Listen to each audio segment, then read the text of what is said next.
Now students, इस question को करने से पहले आपको एक फील होना चाहिए। फील क्या होना चाहिए? देखिए, मान लीजिए कि कोई बॉडी है, वो पॉइंट ए से स्टार्ट कर रही है, रेस्ट से, ठीक है ना। कोई बॉडी रेस्ट से स्टार्ट कर रही है, कोई मशीन है, मान लो कोई मशीन चल, मतलब अरे कोई, ठीक है, कोई कार है, कोई मशीन उसके अंदर लगी हुई है, वो उसको ए एक्सेलरेशन से चलाती है, रेस्ट से स्टार्ट करती है, मतलब इनिशियल वेलोसिटी हो गई यू। अब ये चली चली चली चली और ये इसमें जो एक्सेलरेशन होता है वो ए होता है। कितना होता है? ए होता है। ए एक्सेलरेशन से ये ऐसे ए से ऐसे इस डायरेक्शन में राइट हैंड साइड में मूव कर रही है। ध्यान से पहले क्वेश्चन फील कर लेना, क्वेश्चन अपने आप हो जाएगा, ठीक है ना। तो इसका जो एक्सेलरेशन है अभी वो ए है। अब मैं आपको बस समझाने के लिए मैं ये कह रहा हूं, जस्ट फॉर एग्जांपल, मान लो इसका एक्सेलरेशन कितना है, 10 मीटर पर सेकंड स्क्वायर है। कितना है? 10 मीटर पर सेकंड स्क्वायर है। क्या आप एक्सेलरेशन का मतलब जानते हैं?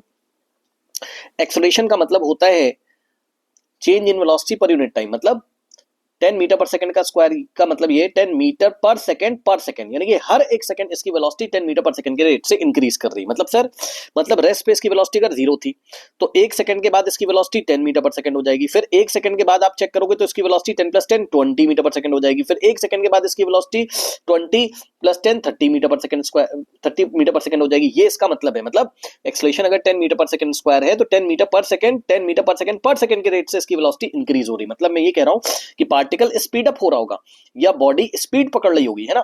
बॉडी स्पीड अप हो रही है, आप फील करिएगा जरा। तो ये ए से जब इस डायरेक्शन में जा रही है तो भाई ये स्पीड अप हो रही है, जरा ध्यान देना। ये क्या हो रही है? स्पीड अप हो रही है, स्पीड पकड़ रही है बॉडी, स्पीड इंक्रीज हो रही है, ऐसे आप बोल सकते हो।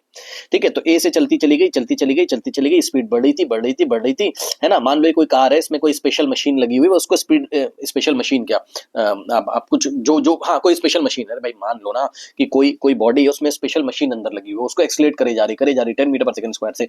लेकिन जैसे ये बॉडी पॉइंट बी पे पहुंचती है कुछ सेकंड के बाद, लेट अस से टी सेकंड के बाद, टी की वैल्यू 2 सेकंड मान लो, 3 सेकंड मान लो, जो मानना मान लो 6 सेकंड्स के बाद मान लो बॉडी पॉइंट बी पे पहुंचती है। और बॉडी भी बना के दिखाई देता हूं ना भाई, ये कोई बॉडी है, इसके अंदर कोई मशीन लगी हुई है, यही मशीन इसको क्या कर रही है? एक्सेलरेट कर रही है, ठीक है ना। लेकिन ये मशीन जो एक्सेलरेट कर रही थी, जैसे ही पॉइंट बी पे पहुंचती बॉडी 6 सेकंड के बाद, तो ये मशीन क्या करती है? इस बॉडी को, ये बॉडी ऐसे चल के जा रही थी, फील करना जरा, देखो ए से चली, टिंग, स्पीड बढ़ी बढ़ी बढ़ी, अचानक से क्या हुआ? पॉइंट बी पे 6 सेकंड के बाद एक्सेलरेशन की डायरेक्शन चेंज हो जाती है, लेकिन मैग्नीट्यूड वही रहता है। मतलब सर, मतलब इस बॉडी के अंदर जो मशीन लगी थी, फील करिएगा जरा, इस बॉडी के अंदर जो मशीन लगी थी, पहले तो वो उसको एक्सलेट करती थी, लेकिन वो अभी उसको डीसलेट कर रही है। यानी कि जैसे ही पॉइंट बी पे पहुंचा, ध्यान सुनना, अगर आप सवाल पढ़ोगे ना तो उन्होंने बोला है कि time t equals to 2 second पे the acceleration changes it the sign and remaining the same magnitude. मतलब जैसे ही वो बी पे पहुंचती होगी, अभी मैं क्वेश्चन समझा रहा हूं, रुक जाओ, पहले फील करना। तो इसके अंदर जो भी मशीन थी, ये कोई मशीन लगी थी, तो मशीन ये इसको ए से बी तक तो स्पीड अप करती थी, ठीक है, लेकिन जैसे बी पे पहुंचता है तो अब इसकी स्पीड डिक्रीज करती है। नहीं होगी इसके अंदर कोई मशीन, हम क्या करें, है ना। इस बॉडी के अंदर कोई मशीन लगी है, जैसे ये बी पे पहुंचता है तो बी पे अगर कोई आपसे पूछे कि अब बताओ एक्सेलरेशन कितना है, तो आप बोलोगे सर एक्सेलरेशन मैग्नीट्यूड वाइज तो इतना ही है। कितना? 10। फील करना जरा क्या चल रहा है। एक्सेलरेशन सर मैग्नीट्यूड वाइज तो 10 है, लेकिन सर हम माइनस लगा देंगे। मैंने कहा माइनस क्यों लगाया? क्योंकि उसका साइन चेंज हो जाता है। साइन चेंज होने का मतलब ये है, अब ध्यान से सुनना, इसके अंदर लगी हुई मशीन अब इसको स्पीड अप नहीं करेगी, अब इसकी स्पीड को डिक्रीज करेगी। यानी कि अगर ये बॉडी बी से आगे की तरफ बढ़ेगी तो अब धीरे धीरे चलेगी, यानी कि अब इसकी स्पीड डिक्रीज होती जाएगी। तो बी से ये गई आगे आगे, अब ये स्लो चल रही, स्लो होते होते होते होते किसी पॉइंट सी पे पहुंचेगी, और सी पे भाई ये क्या हो जाएगी? रुक जाएगी, स्टॉप हो जाएगी, रेस्ट पे आएगी पल भर के लिए। लेकिन मेरा सवाल ये है, ध्यान से सुनो, ये जो बॉडी है, जो इस बॉडी के अंदर जो मशीन लगी थी, जो इसको डीसलेट कर रही थी, डीसलेट करने का मतलब पहले फील करा देता हूं। डीसलेट करने का ये मतलब है कि जैसे ही बॉडी पॉइंट बी पे पहुंची तो अब -10 मीटर पर सेकंड स्क्वायर का मतलब है -10 मीटर पर सेकंड, यानी कि 10 मीटर पर सेकंड के रेट से वेलोसिटी अब डिक्रीज होना शुरू हो रही है। ध्यान दीजिएगा जरा, है ना।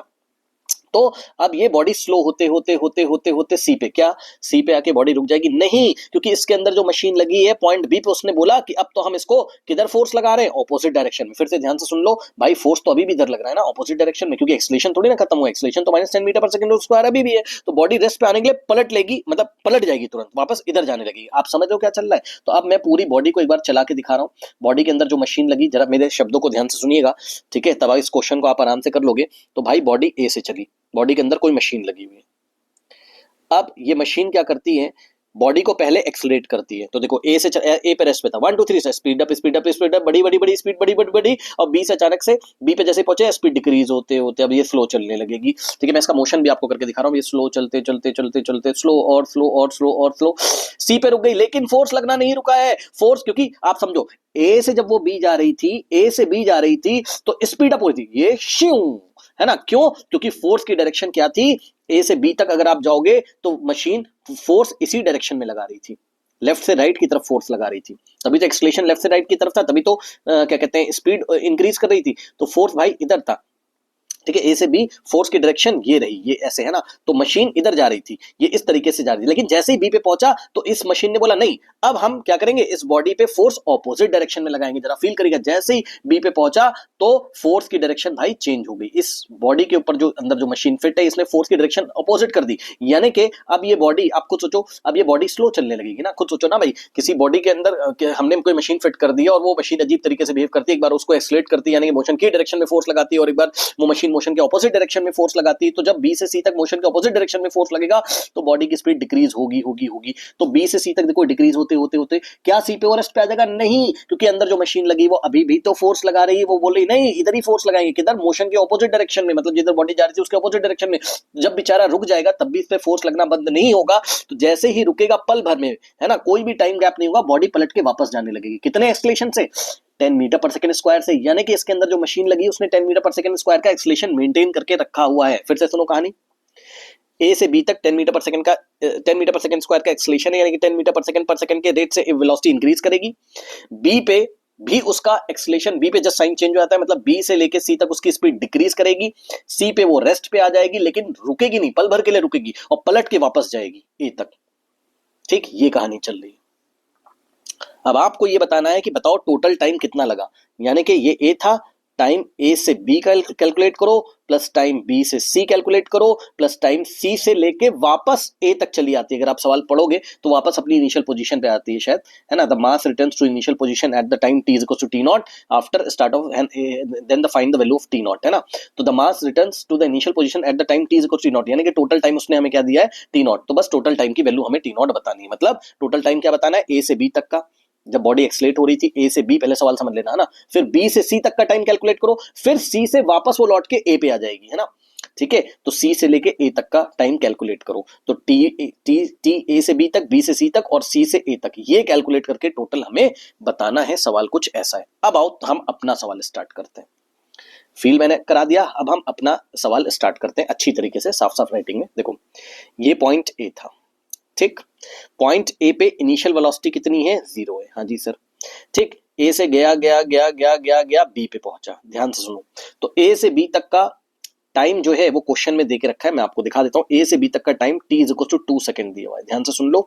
ए से बी तक का जाने का टाइम कितना है, time t is equal to 2 second, क्योंकि 2 सेकंड के बाद वो क्या करता है, पढ़ो, time t is equal to 2 second के बाद acceleration changes the sign remaining the magnitude same, मतलब एक्सेलरेशन, अगर सुन लेना ध्यान से, मान लो एक्सेलरेशन का जो वैल्यू था ए से लेके बी तक का जो एक्सेलरेशन था, acceleration from A to B, मान लो ये इसका जो न्यूमेरिकल वैल्यू था, मान लो वो कितना था, x मीटर पर सेकंड स्क्वायर, कितना था, x मीटर पर सेकंड स्क्वायर। ठीक है, तो अभी तो ये प्लस का लोगे, क्यों, क्योंकि मोशन आप समझ रहे हो ना, जिस डायरेक्शन मोशन हो रहा है तो हम प्लस का ही लेंगे। अब क्या होगा, या माइनस का लेना हो माइनस ले लो, तो बाद में बी के बाद प्लस का ले लेना, लेकिन हमें बाद में साइन चेंज करना है तो अभी हम प्लस का ले लेते हैं, एक्स कोई नंबर होगा, एक्सिस है नहीं नंबर। अब क्या हुआ, जैसे ही वो बी पे पहुंचा, जैसे ही वो बी पे पहुंचा, ठीक है, तो बी से फिर वो आगे बढ़ेगा बढ़ेगा बढ़ेगा और सी पे रेस्ट पे आ जाएगा, सी पे वापस पे वो क्या हो जाएगा, रेस्ट पे। अभी मैंने आपको फील कराया था, लेकिन बी से सी तक, ध्यान समझिए, बी से सी तक जो टाइम लगा है वो हमें नहीं पता है। तो भाई बी से सी तक जो टाइम लगा है, मान लीजिए टी डैश है, कितना है, मान लीजिए, या उसको टी1 बोल दो, जो बोलना है बोल दो, मान लो उसको टी1 टाइम आपने बोल दिया।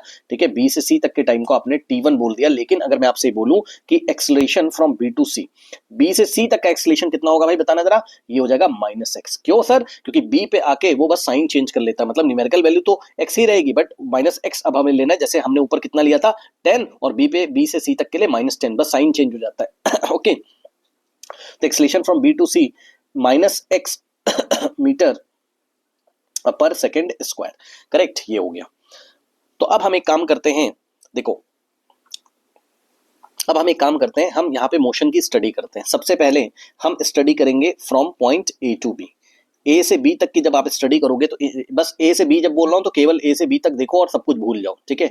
तो पॉइंट ए से चला, रेस्ट से चला, तो इनिशियल वेलोसिटी ए से बी तक के लिए इनिशियल वेलोसिटी कितनी हो गई 0 मीटर पर सेकंड। हाँ जी सर, ठीक। ए से बी तक के लिए एक्सेलरेशन कितना हो गया x मीटर पर सेकंड स्क्वायर, ठीक। और ए से बी तक का जो टाइम है टी की वैल्यू है वो भाई कितनी दी हुई है 2 सेकंड, ठीक है ना, क्योंकि बी पे तो अपना एक्सेलरेशन का साइन चेंज कर लेता है ना।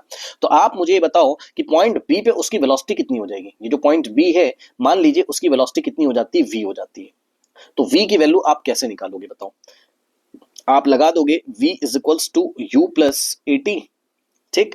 तो v की वैल्यू आ जाएगी, अब u कितना है 0 है, तो u की जगह 0 रखा और a की जगह x रखा और टाइम t की जगह हमने कितना रखा 2 रखा, ठीक है। तो यहां से v इज इक्वल्स टू कितना आ जाएगा 2x मीटर पर सेकंड, ठीक है। यानी कि बी पॉइंट पे अगर बॉडी से पूछोगे कि बॉडी तुम्हारी वेलोसिटी कितनी है तो बोलेगा 2x मीटर पर सेकंड, ठीक। अब रुक जाइए, अब हमें बी से सी तक का मोशन देखना है, ठीक है। तो अगर हम लोग बी से सी तक का मोशन देखें तो अब हेडिंग लगा लो यहाँ पे, ध्यान से चेक करना है ना।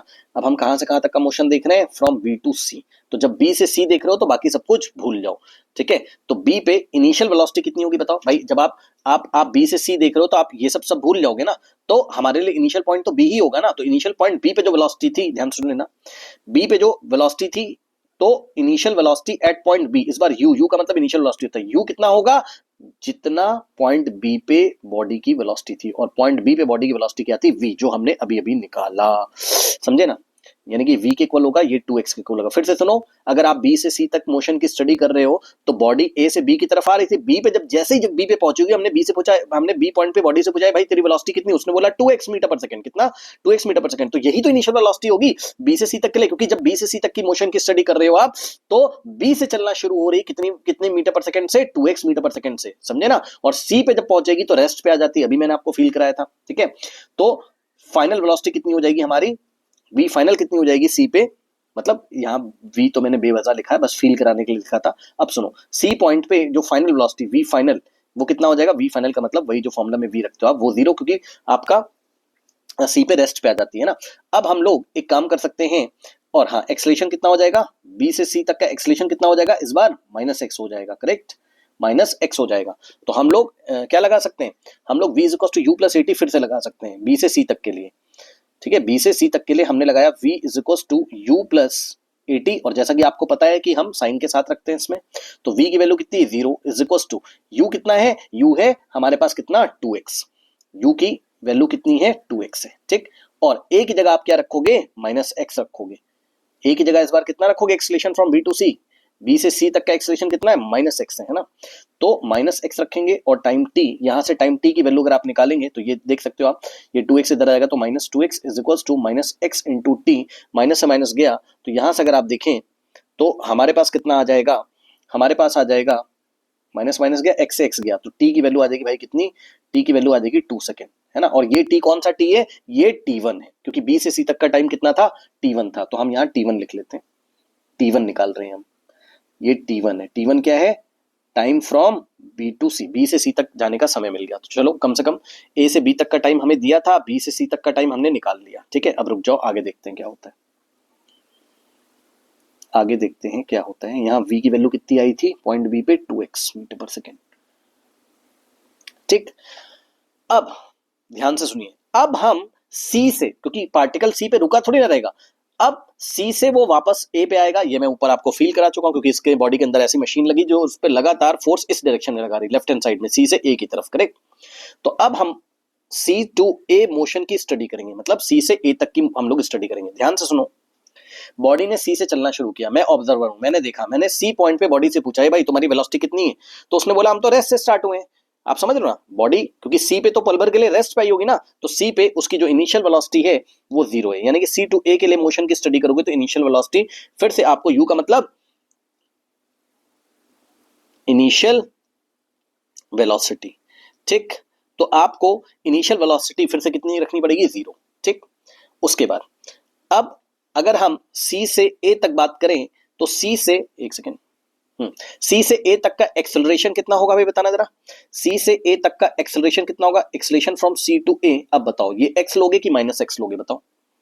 जब बॉडी ने पॉइंट बी पे अपनी डायरेक्शन चेंज कर ली थी, -x की थी, तो वो तो माइनस एक्स ही रहेगा। आप खुद सोचो ना, क्योंकि जैसे ही वो बॉडी पॉइंट बी पे पहुंची थी तो इसके अंदर जो भी मशीन लगी थी, मशीन ने बोला कि अब हम फोर्स किधर लगा रहे हैं, इस डायरेक्शन में, ऑपोजिट डायरेक्शन में। तो एक्सलेशन तो ऑपोजिट डायरेक्शन में लगा हुआ है, मशीन ये गई, सॉरी, ये बॉडी गई सी पे रेस्ट पे आई और इसी डायरेक्शन में तो जा रही। ये देखो अब एक्सलेशन कहाँ लग रहा है, इसी डायरेक्शन में, यानी कि एक्सलेशन हम माइनस एक्स ही लेंगे, क्योंकि बी के बाद एक्सलेशन की डायरेक्शन कभी भी चेंज नहीं होती। तो बी पे जैसे माइनस एक्स हो गया था, तो अब पूरे जर्नी में, यानी कि सी पूरे मोशन में सी से ए तक भी वो क्या रहेगा, मतलब बी से सी तक भी माइनस एक्स रहेगा और सी से ए तक भी माइनस एक्स ही रहेगा।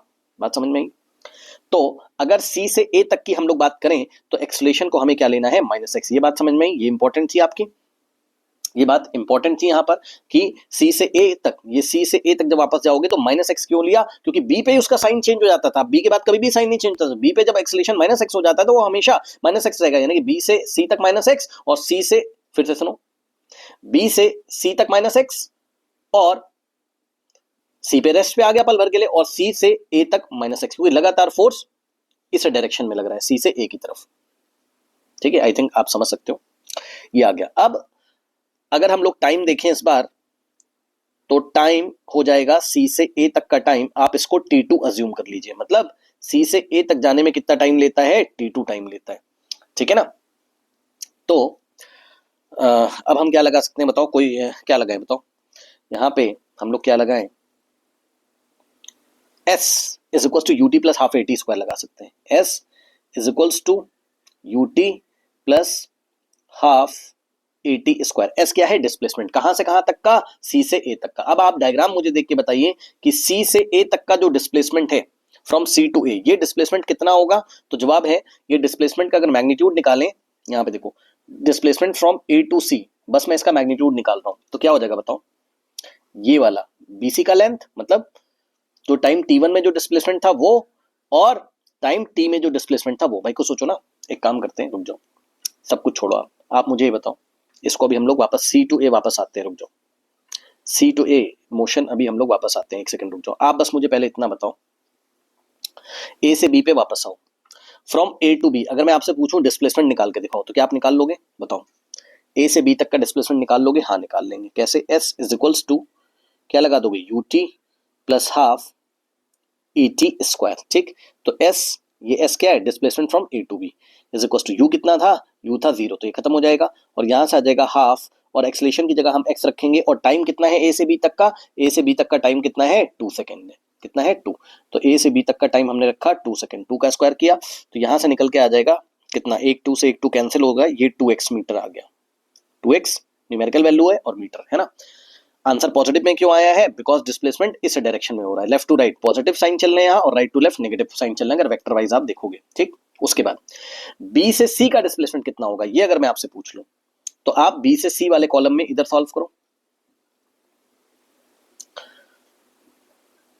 डिस्प्लेसमेंट फ्रॉम बी टू सी अगर हम लोग निकालें तो ये डिस्प्लेसमेंट कितना होगा, तो हम लोग लगा सकते हैं half UT plus half a t square. ठीक है, और टी की जगह टी मतलब वैल्यू तो रख ही सकते हो ना। ठीक है, अब ध्यान से सुनिएगा जरा, बी से सी तक के मोशन की स्टडी जब कर रहे थे तो यू कितना था, यू का मतलब इनिशियल वेलोसिटी कितनी थी, 2x थी, तो यू की जगह रखो 2x, यू की जगह रखा 2x इनटू टाइम कितना लेंगे t1, तो t1 कितना आया था 2 सेकेंड, यार ये t1 है और ये t1 का स्क्वायर है, ऐसे समझ लो है ना। तो अभी हमने बस फॉर्मूला लिख दिया है, ठीक है भैया, टाइम कितना है, टाइम है बी से सी तक का कितना है t1, और t1 कितना था 2 सेकेंड, t1 भी इत्तेफाक से कितना आया था 2 सेकेंड। ठीक है ना, तो t1 की जगह हमने रखा 2 सेकेंड, उसके बाद प्लस हाफ, और बी से सी तक का ए की वैल्यू कितनी रखोगे साइन के साथ, माइनस एक्स, एक्सलेशन कितना था बी से सी तक का माइनस एक्स। ठीक है, तो हमने रखा यहाँ माइनस एक्स और इनटू में टी का स्क्वायर।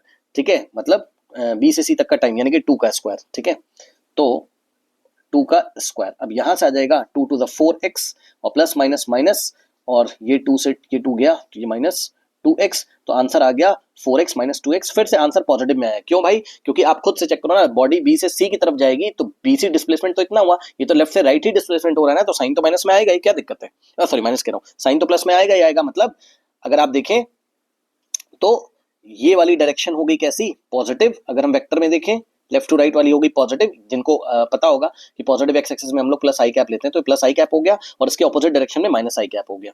ठीक है, इसके ऑपोजिट डायरेक्शन में अगर आप चलोगे सी से ए की तरफ तो माइनस आई कैप, या फिर सीधे शब्दों में बोलो तो नेगेटिव डायरेक्शन ली जाएगी डिस्प्लेसमेंट की या किसी भी वेक्टर की। ठीक है ना, तो भाई ये हो गया। अब आप मुझे ये बताओ, अगर मैं आपसे एसी की लेंथ पूछ लूं, अगर मैं एसी की टोटल लेंथ आपसे, बस मैं लेंथ पूछ रहा हूं, तो डायग्राम में मैं आपको लिख के दिखाता हूं, ए से बी तक की लेंथ कितनी थी, 2x मीटर। न्यूमेरिकली अगर हम देखें तो ये 2x का मॉड 2x ही तो होगा ना, ये 2x मीटर ये लेंथ थी ए से बी तक की। और बी से सी तक की लेंथ कितनी थी, तो बी से सी तक की भी लेंथ कितनी है इत्तेफाक से, 2x मीटर ही है, अभी तो निकाला भाई। बी से सी का जो डिस्प्लेसमेंट होगा उसका मैग्नीट्यूड ले लो, 2x का मैग्नीट्यूड लोगे तो 2x ही आएगा, ठीक है। तो ये लेंथ हो जाएगी कितनी, बी से सी तक हो जाएगी कितनी, 2x। अब बताओ टोटल लेंथ कितनी होगी, ए से सी तक की टोटल लेंथ कितनी होगी, तो जवाब है 2x प्लस 2x, यानी कि कितना हो जाएगा 4x। तो एसी की लेंथ आप बस मुझे बता दो, तो एसी की लेंथ हो गई, मैं लेंथ की बात कर रहा हूं बस, 2x प्लस 2x यानी कि हो गया 4x मीटर्स, करेक्ट। कितना हो गया, 4x मीटर। अब आप मुझे बताओ वापस सी टू ए वाली आप वहां पे आ जाइए मोशन में, जब हम सी से ए मोशन कर रहे थे, ये देखो सी से लेके ए तक। अब आप मुझे डायग्राम देकर बताओ टोटल डिस्प्लेसमेंट कितना हुआ, 2x plus 2x, total displacement 4x ही तो हुआ भाई। एसी की जो लेंथ है वही तो भाई, सी से अगर ए जाएगा तो एसी की लेंथ ही चलेगा 2x प्लस 2x 4x, लेकिन साइन कैसा लेंगे, माइनस में लेंगे। क्यों, क्योंकि सी से ए आपका ये वाला डायरेक्शन है माइनस आई कैप का। अब समझ में आई बात, यानी कि सी से ए तक की जब आप स्टडी कर रहे होंगे तो डिस्प्लेसमेंट एस कितना लोगे, मतलब डिस्प्लेसमेंट फ्रॉम सी टू ए की जब बात होगी तो ये हम 4x तो लेंगे लेंथ वाइज, लेकिन साइन कैसा लेंगे, माइनस, क्योंकि ऑपोजिट डायरेक्शन में, ठीक है ना। क्योंकि ऑपोजिट का मतलब हो गया आपका माइनस आई कैप में या माइनस एक्स एक्सेस में, जो बोलना बोल दो भाई, ठीक है। बस अब लगा दीजिए सी से ए तक के लिए, बताओ डिस्प्लेसमेंट कितना है, -4x है, साइन के साथ चल रहे ध्यान रखना, ठीक। और इज इक्वल्स टू यू कितना है, इनिशियल वेलोसिटी, तो सी पे इनिशियल वेलोसिटी कितनी थी, 0, क्योंकि सी पे रेस्ट पे था 0, और इनटू, अब टाइम कुछ भी हो मतलब ही क्या है, क्योंकि अगर आप देखो सॉरी टाइम कुछ भी है कह रहा हूँ, आई एम वेरी सॉरी यही तो निकालना है टाइम, T2 ही तो निकालना है, यहाँ पे T2 है ना, ठीक है। तो यहाँ पे टाइम की जगह T2 रखो और प्लस हाफ। अब सुनो एक्सलेशन कितना रखोगे बताना जरा, एक्सलेशन -x ही रखोगे, अभी आपको पढ़ाया था, बिकॉज बॉडी का एक्सलेशन अब कभी भी चेंज नहीं होता है, सी से ए भी -x ही रहेगा।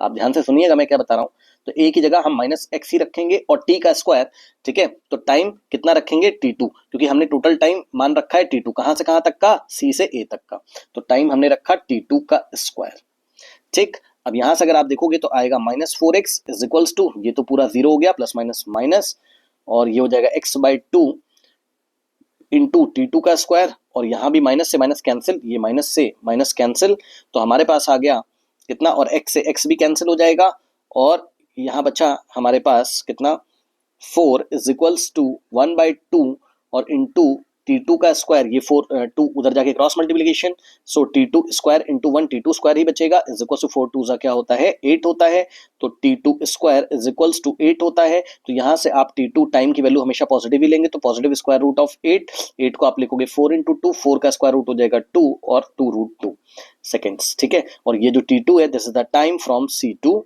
ए।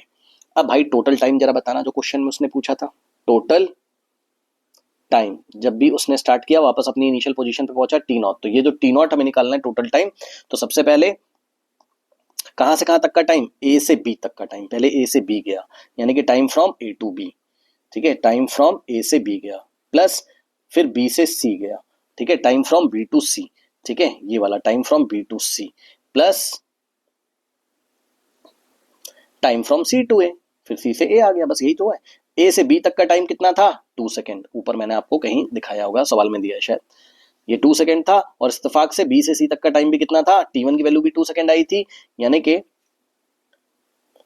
Time from A to B 2 second, time from B to C 2 second, और plus time from C to A अभी अभी निकाला है 2√2 सेकेंड। तो आंसर टोटल आ गया 2 + 2 कितना हो गया, 4 + 2√2, so the final answer is 4 + 2√2 seconds, okay. कोई ऑप्शन है क्या, option B is the correct answer, 4 + 2√2 second. इस तरीके से इस क्वेश्चन को हम लोग हैंडल करेंगे। इसमें वो जो मैंने आपको बताया ना कि मशीन रखी हुई है बॉडी के अंदर और वो उस पर फोर्स लगाती है कुछ इस तरीके से, बी पे अचानक से एक्सेलरेशन की डायरेक्शन चेंज हो जाती है, तो वो इंपॉर्टेंट पॉइंट था, उसको आप ध्यान रखिएगा, ओके।